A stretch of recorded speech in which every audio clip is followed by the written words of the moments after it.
Hi friends, this is Sunil Bhatnagar again present before you with a video. दोस्तों, जैसा समय समय पे बात होती रहती है कि मेरे से बात की गई कि हैंक मीटर से प्रोडक्शन रिंग फ्रेम में प्रोडक्शन कैसे निकाली जाती है। जैसा मैंने बताया कि हमारे यहाँ पे प्रोडक्शन निकालने के दो तरीके हम नॉर्मली हम लोग ने देखे हैं। एक के अंदर क्या होता है कि रिंग फ्रेम का जो है हर डॉफ वेट को जो है चेक किया जाता है, और ये पर्टिकुलरली मैंने एक स्विंग थ्रेड मिल में ऑब्जर्व करी। वहां पे जो रिंग फ्रेम का जो डॉफ होता था उसको जो है चेक किया जाता था, और ये एक प्रकार का जो है वेरिफिकेशन भी होता है कि हैंक मीटर में आइडल स्पिंडल और चीज़ें जो है अगर हम सही ढंग से काम नहीं करते या स्पीड हमने कर दी तो वो जो है डॉप वेट पे डायरेक्टली इम्पैक्ट उनका आता है। तो ये जो मेथड्स हैं, ये जो आज मैं जो बताना चाहूँगा यहाँ पे ±1% जो है they are close to the standard method, और ये एक फुल प्रूफ सिस्टम है जिससे हम कंट्रोल कर सकते हैं इस मेथड से आइडल स्पिंडल को, वेस्ट लॉसेस को, in addition to the production.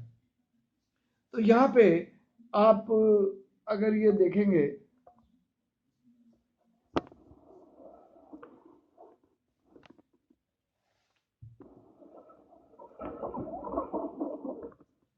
कि ऑब्टेन लॉस करने के लिए हैंक लॉस जो होता है वो total standard hang minus total actual hang divided by 96% of the total standard.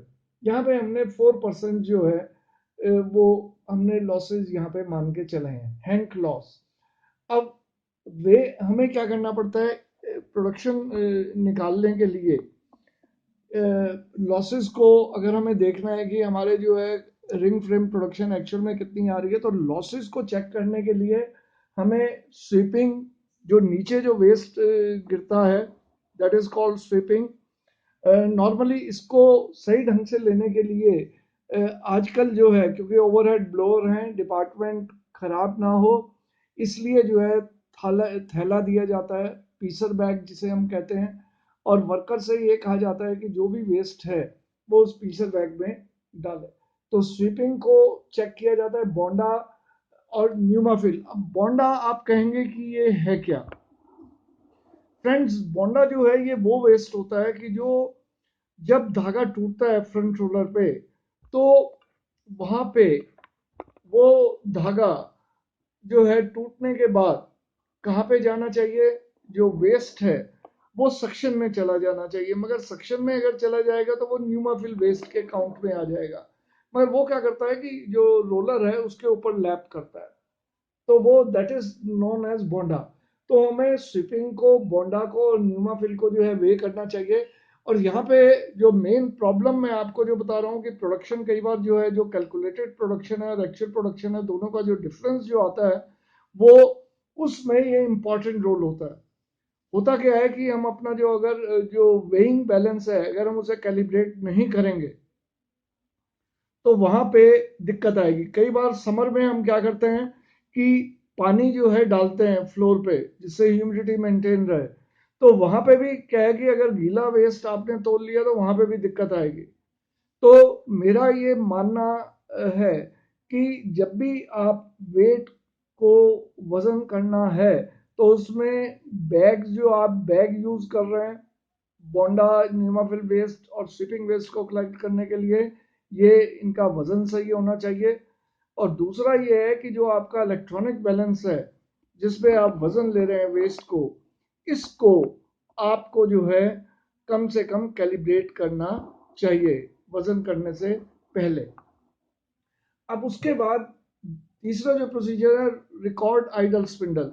अब नॉर्मली क्या है कि अगर आपको पता है कि भाई आइडल स्पिंडल जो क्वालिटी कंट्रोल से चेक करने वाला आ रहा है, और तभी हमने जो है नोट करके जो है उस समय डॉफर्स को लगा के पूरे आइडल स्पिंडल नील लिया है।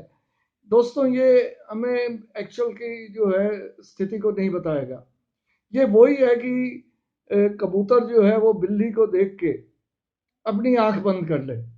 तो यहाँ पे आइडल स्पिंडल का मतलब है कि ये कभी भी आके जो है चेक किया जाए, और एक बार नहीं 2-3 बार चेक करें, जिससे कि हमें डिपार्टमेंट में किसी भी समय कितनी आइडल स्पिंडल हैं उनका पता लग सके। तीसरी चीज है कि एफिशिएंसी जो है, यहाँ पे एफिशिएंसी निकालने के लिए जो तरीका है 100 माइनस ब्रैकेटेड हैंग क्लॉस प्लस स्वीपिंग बेस प्लस बॉन्डा प्लस न्यूमाफिल बेस एंड प्लस हाइडर। तो ये जो है हमें एफिशिएंसी जो है बताती है। तो टोटल प्रोडक्शन इन पाउंड्स जो है वो दिया जाएगा, जो फॉर्मूला यहाँ पे आएगा total standard hang into number of spindle minus 10 bracket close into efficiency and divided by nominal count. तो यहाँ पे कई बार जो है जो प्रोडक्शन कहाँ पे गलत आती है, एक तो आइडल स्पिंडल जो है आप उसको बढ़िया दिखाने के लिए कि रिजल्ट मेरे बढ़िया हैं वो आप सही नहीं लेते।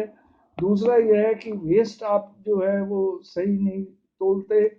और तीसरा यह है कि नॉमिनल काउंट, अगर हमारा जो काउंट जो है हमने 10 की बजाय 11 कर दिया, या हमने जो है मतलब है एक्चुअल जो काउंट है प्रोडक्शन ज़्यादा दिखाने के लिए हमने वज़न के हिसाब से उसको कोर्स दिखा दिया, तो ये जो है आपको एक्चुअल प्रोडक्शन नहीं आएगी। एक दूसरा तरीका भी मैं यहाँ पे डिस्कस करना चाहूँगा कि what is the impact of twist contraction. आपने देखा होगा कि जब हम ट्विस्ट ज़्यादा बढ़ाते जाते हैं तो लेंथ जो है वो कम आ जाती है।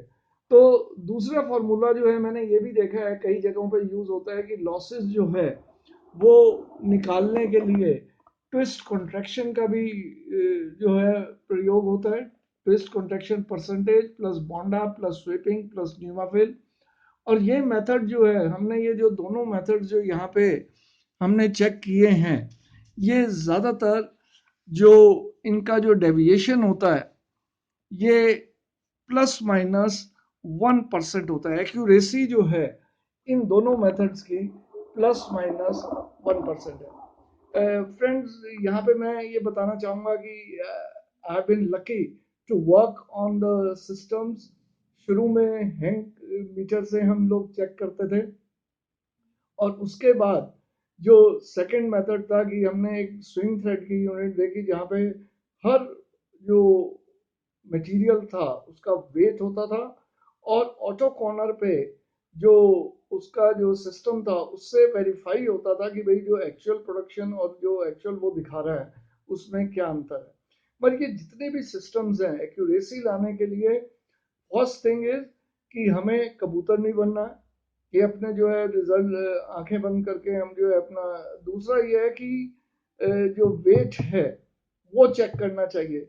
हमने जैसे आपको बताया कि इसमें क्या गड़बड़ होती है कि आपने जो है जो स्किप्स आप यूज कर रहे हैं वेट करने के लिए, वो आपने जो है गलत स्किप ले लिया या दूसरा ले लिया। तीसरा ये आपने करा कि इंस्ट्रूमेंट जो है कैलिब्रेट नहीं किया। चौथा आप क्या करते हैं कि मशीन के ऊपर जो काउंट है वो आपने सही नहीं डाला। तो ये जितनी भी चीजें हैं, क्योंकि ultimately what is the object, देखिए हम धागा कितना बनता है हम उसको जो है नहीं, इनविजिबल लॉसेस बढ़ जाएंगे अगर हम गलत ढंग से जो है नहीं करेंगे। तो इन चीज़ों को ध्यान रखते हुए ये आज जो है हमने बेसिकली एक तरीका जो पढ़ा कि अगर हम चाहते हैं कि प्रोडक्शन निकालें तो किस प्रकार से रिंग फ्रेम में प्रोडक्शन हैंक मीटर से अगर हमें निकालना है, तो हमें स्वीपिंग बॉन्डा न्यूमाफिल बेस और अपने जो है आइडल स्पिंडल इनका ध्यान रखना पड़ेगा, और साथ ही साथ जो नॉमिनल काउंट है उसको भी सही ढंग से लेना पड़ेगा। So friends, this is all for today. I hope that you will like this particular topic। और दोस्तों यहाँ पे हमारा जो ऑब्जेक्ट है कि इधर हम कोई एमटेक या पीएचडी नहीं करा रहे, हमारा जो मेन पर्पज है कि जो टेक्सटाइल फॉर एवरीवन, कि every person whether is a textile और non textile person, they can easily understand this particular topic. Thank you friends, have a nice day.